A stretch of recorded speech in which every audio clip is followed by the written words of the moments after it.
കഴിഞ്ഞ സീസണിലെ ഊളകളെ പോലെ അല്ല നമ്മൾ. അവരിപ്പോഴും പുറത്തിരുന്ന് ചെളിവാരി എറിഞ്ഞുകൊണ്ടിരിക്കുക. നമ്മൾ അത്രയും ഊളകളൊന്നും അല്ല. നമ്മളൊക്കെ തമ്മിൽ ഒരു റാപ്പോ ഉണ്ട്.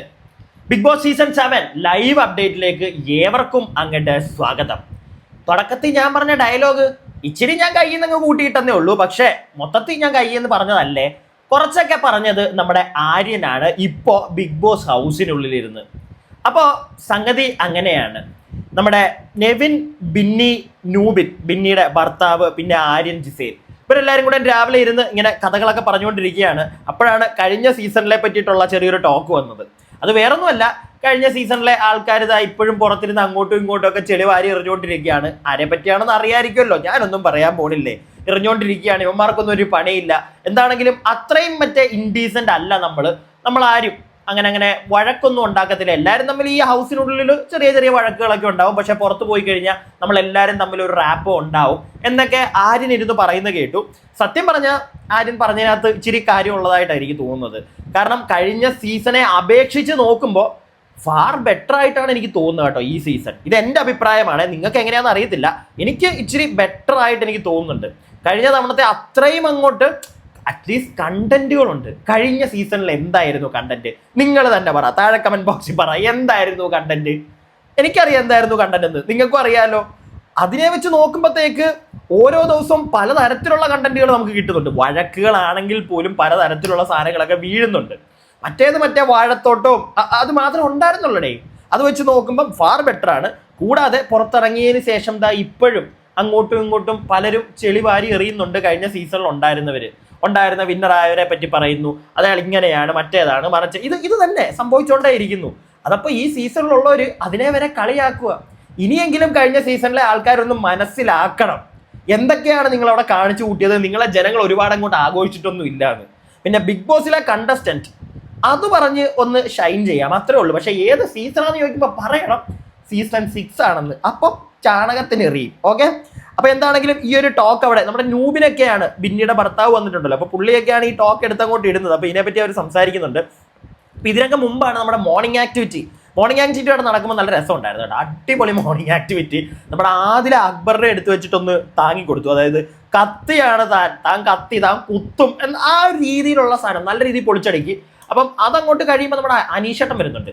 അനീഷേട്ടൻ പിന്നെ ആദിലെ വിടത്തില്ലല്ലോ. അനീഷേട്ടൻ അക്ബറിനെ കുത്തിയ ആദിലയെ വലിച്ചങ്ങോട്ട് കീറി ഒട്ടിച്ചു വിട്ടു അനീഷേട്ടൻ രാവിലെ. അതാണ് അവിടെ സംഭവിച്ചത്. എനിക്ക് തോന്നുന്നു നമ്മുടെ ആദിലയെ ഒരു സെഫ്റ്റി പിന്നൊക്കെ ആയിട്ടാണ് അനീഷേട്ടൻ ഉപയോഗിച്ചത്. സെഫ്റ്റി പിന്ന് കൊണ്ട് ഒരുപാട് ഗുണങ്ങളുണ്ട്. നമുക്ക് നല്ല രീതിയിൽ ഗുണം ചെയ്യും, അതുപോലെ തന്നെ ദോഷം രീതിയിൽ. എനിക്ക് 2 രീതിയിലും ആദിലയെ ഗുണം ചെയ്തിട്ടുണ്ട്. ആദില ആവശ്യമില്ലാതെ എന്നെ വന്ന് കുത്തി മുറിവേൽപ്പിക്കും, ചോര പൊടിപ്പിക്കും, അതും ആദില ചെയ്യാറുണ്ട് എന്നൊക്കെ പറയുന്നുണ്ട്. എനിക്കെന്തോ അത്ര വലിയ എന്താണ് ഈ കുട്ടി ഇങ്ങനെയെന്നൊക്കെ ഞാൻ ഇടയ്ക്ക് ആലോചിക്കാറുണ്ട്. പിന്നെ ഞാനങ്ങ് വിട്ടുകളയും എന്നൊക്കെ പറഞ്ഞ് അനീഷേട്ടൻ അങ്ങോട്ട് ഒരു പൊളി അങ്ങോട്ട് തുടങ്ങിയിട്ട് ആദില അങ്ങ് അയ്യടാന്നായിപ്പോയി. കാരണം ആദിലയുടെ അത് ഇന്നലെ രാത്രിയിൽ എനിക്ക് തോന്നുന്നു ഷാനവാസ് ആദിലയോട് പറയുന്നുണ്ട്. ഷാനവാസ് ആദില നൂറാന്നൊക്കെ പറയുമ്പോഴത്തേക്ക് ഷാനവാസ് ഇവർക്ക് വേണ്ടി ഓക്കെ, അവരിത്തിരി തെറ്റ് ചെയ്താലും ഒക്കെ ഒന്ന് വിട്ടുകൊടുക്കും. ആ ഒരു പരിപാടിയുണ്ട്. പക്ഷെ ഷാനവാസിനെ അറിയാം അനീഷ് ഒരിക്കലും അത് ചെയ്യത്തില്ലെന്ന്. അനീഷിനെ പറ്റി ഇന്നലെ രാത്രിയിൽ പറയുന്നുണ്ട് ഷാനവാസ് ആദിലയുടെ. മോളെ, ഞാൻ നിൽക്കുന്ന കണക്ക് അനീഷ് നിൽക്കുമെന്ന് നിങ്ങൾ പ്രതീക്ഷിക്കണ്ട, അത് വേറെ, അങ്ങോട്ട് പോകണ്ട. സത്യം പറഞ്ഞാൽ അനീഷാണ് ഞാൻ പറയുന്ന ഒരു ബെസ്റ്റ് ബ്രില്യൻ ഗെയിമർ. പുള്ളിയെ അങ്ങോട്ട് ഇമോഷണലിയോ അല്ലെങ്കിൽ മറ്റേ അമ്മുമ്മ പാസം, അപ്പൂപ്പൻ പാസം, പെങ്ങള് പാസം, കൂട്ടുകാരൻ പാസം, ഇതൊക്കെ ഒരു പരിധി വരെ പുള്ളി അവോയ്ഡ് ചെയ്ത് വിടുന്നുണ്ട്. പക്ഷെ വീഴുന്നുണ്ട്. ഷാനവാസിന്റെ ഫ്രണ്ട്ഷിപ്പിലൊക്കെ നിന്ന് പോകുന്നുണ്ട്, ചിലയിടത്ത് മിണ്ടാൻ പറ്റാതെ നിൽക്കുന്നുണ്ട്. പക്ഷെ എന്നാൽ കൂടി ഈ നോമിനേഷനൊക്കെ വരുമ്പം കൊടുക്കേണ്ടതാണെങ്കിൽ അനീഷ് കൊടുക്കുന്നുണ്ട്. അതുകൊണ്ട് തന്നെയാണ് ഇന്നലെ ആദിലയുടെ പേരൊക്കെ പറഞ്ഞല്ലോ. ഒരു കുഴപ്പമില്ല, അനീഷ് പറയും. കാരണം അനീഷ് ഗെയിമറാണ് അവിടെ. അതിൻ്റെ അപ്പുറത്തേക്ക് അനീഷ് കുറേ കാര്യങ്ങൾ മാറ്റുള്ളൂ. പ്രത്യേകിച്ച് ഇന്നലെ അനീഷിൻ്റെ അമ്മ വന്നപ്പോൾ പറയുകയും ചെയ്തു, മോനെ നീ വന്നപ്പോൾ എങ്ങനെയാണോ കളിച്ചത് അത് മതി, അതിൻ്റെ അപ്പുറത്തേക്ക് വേണ്ട. അത് ചിലപ്പോൾ അനീഷേട്ടൻ തിങ്ക് ചെയ്ത് കാണും, പിടികിട്ടിയില്ലേ. ഫ്രണ്ട്ഷിപ്പും തേങ്ങയും പുള്ളിയെ ജനങ്ങൾ എങ്ങനെയാണ് ആഘോഷിക്കുന്നത് എന്നുള്ളൊരു സാധനം. ഇന്നിപ്പോൾ നമ്മുടെ അക്ബറിന്റെ ഫാമിലി വന്നു. അക്ബറിന്റെ ഉമ്മയും വൈഫും ഒക്കെ കയറി വന്നപ്പം അക്ബറിന് ഇപ്പോഴാണ് ഞാൻ ഈ വീഡിയോ ചെയ്യാനും കൊണ്ട് ഇരിക്കുമ്പോഴാണ് അക്ബർ നമ്മുടെ ആക്ടിവിറ്റി റൂമിൽ നിന്ന് പുറത്തു വന്ന് ഉമ്മയൊക്കെ കാണുന്നത്. അപ്പോൾ ബിഗ് ബോസ് പറയുന്നുണ്ട്, നിങ്ങൾ ഇനി ലിവിംഗ് റൂമിൽ ഇരിക്കേണ്ട, നിങ്ങൾ പോകൂ, എല്ലാം ചുറ്റി കാണിക്കൂ എന്നൊക്കെ പറഞ്ഞ് അവിടുന്ന് പറഞ്ഞ് വിടുമ്പോഴാണ് ഞാൻ ഈ വീഡിയോ ചെയ്യാൻ വന്നിരുന്നത്. അപ്പം അക്ബർ ഒരുപാട് കരയുന്നുണ്ട് കേട്ടോ. അക്ബർ ഭയങ്കരമായിട്ട് ഇമോഷണലി ആരാണെങ്കിലും വീക്കായി പോകും. കാരണം ആക്ടിവിറ്റി റൂമിൽ നിൽക്കുന്നു, സ്വന്തം കുടുംബം വരുമ്പോഴത്തേക്ക് അവരെ സ്വീകരിക്കാൻ പറ്റുന്നില്ല. ആക്ടിവിറ്റി ആകെ ആ ഒരു ഭാഗ്യം കിട്ടിയ ഇതുവരെ ഭിന്നിക്കാണ്, ആ ഒരു പവറൊക്കെ ഉള്ളതുകൊണ്ട്. അപ്പോൾ എന്താണെങ്കിലും അക്ബർ ആക്ടിവിറ്റി റൂമിൽ, പിന്നെ അക്ബറിന്റെ ഫാമിലി ഫോട്ടോ ഒന്നും അല്ല ഇന്ന് പസിലിൽ കൊടുത്തത്. അത് വേറൊരു കാര്യം, അത് നോട്ടീസ് ചെയ്യണം നിങ്ങൾ. ഇന്നലെ ഫാമിലി ഫോട്ടോ കൊടുത്തു, അത് ഷാനവാസിന് ഓക്കെ. അവിടെ അനീഷിന്റെ കൊടുത്തത് ഞാൻ വീണ്ടും പറയുന്നു, അനീഷിന്റെ കല്യാണത്തിന്റെ അന്നെടുത്ത മാനസികമായിട്ട് ആ മനുഷ്യനെ തളർത്തി കണ്ടന്റ് ഉണ്ടാക്കാൻ വേണ്ടിയിട്ട്. ഇന്ന് വന്നപ്പോൾ ലാലേട്ടന്റെ ഫോട്ടോയാണ് പസിലിന് കൊടുത്തത് ചെയ്യാനായിട്ട്.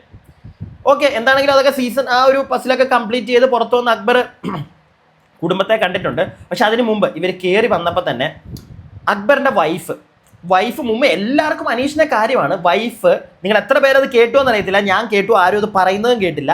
അക്ബറിന്റെ വൈഫ് അനീഷിനോട് പറയുന്ന ഒരു കാര്യമുണ്ട്, അനീഷ് ഞങ്ങൾ വീഡിയോകളൊക്കെ കാണാറുണ്ട് കേട്ടോ, ഒരുപാട് വീഡിയോകളുണ്ട് എന്നൊരു സാധനം പറഞ്ഞു. എത്ര പേരത് കേട്ടു എന്നറിയത്തില്ല, കാരണം എല്ലാവരും ഇങ്ങനെ കൂട്ടത്തിൽ നിന്ന് സംസാരിക്കുന്നതിൻ്റെ ഇടയ്ക്കാണ് ഈ വൈഫ് അനീഷിനോട് ഈ സാധനം പറയുന്നത്.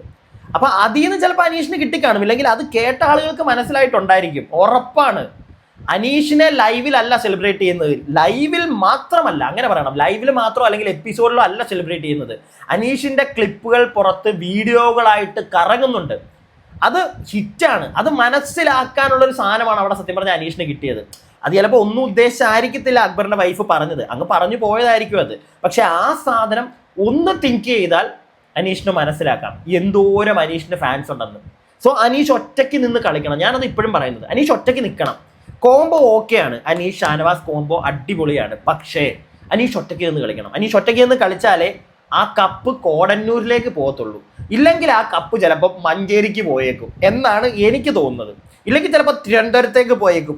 അനുമോൾ എന്താണ് അനുമോളെ, ഓരോ ദിവസം കഴിയുമ്പോഴും എനിക്കറിയത്തില്ല, ഇതിപ്പോൾ പറയുമ്പോഴത്തേക്ക് കുറേ പേര് അനുമോൾക്ക് ജയ്, അനുമോൾക്ക് വിളിച്ചോ, നിങ്ങൾക്ക് ഇഷ്ടമായിരിക്കാം അനുമോളെ, എനിക്കും ഇഷ്ടമാണ് അനുമോളെ. പക്ഷെ ആ ഒരു ഹൗസിനുള്ളിൽ അനുമോൾ കാണിക്കുന്ന എല്ലാം അങ്ങോട്ട് പറ്റുന്നില്ല, ഡൈജസ്റ്റ് ആവുന്നില്ല. കുറേ കാര്യങ്ങൾ രാവിലെ നിന്ന് ആവശ്യമില്ലാത്ത, ഇന്നലെ രാത്രിയിൽ കണ്ടില്ലേ, ചുമ്മാ ഇരുന്നിരുന്ന് കരഞ്ഞോണ്ടിരിക്കുക. എൻ്റെ അമ്മ വരുമ്പോൾ അവർക്ക് നാണക്കേടാവും, അവർ വന്നിട്ട് കരയും. എന്തിന് ഇതും കരഞ്ഞോണ്ടാ എന്നിട്ട് പറയുന്നത്? എനിക്ക് അതിനെപ്പറ്റിയൊന്നും എനിക്കങ്ങോട്ട് മനസ്സിലാവുന്നതേ ഇല്ല. ആ ഒരു കളി അനുമോള് നിർത്തേണ്ട സമയം കഴിഞ്ഞു. 60 ദിവസം ആവാറായി. ഇനിയും ആ ഒരു കളി വിടണം.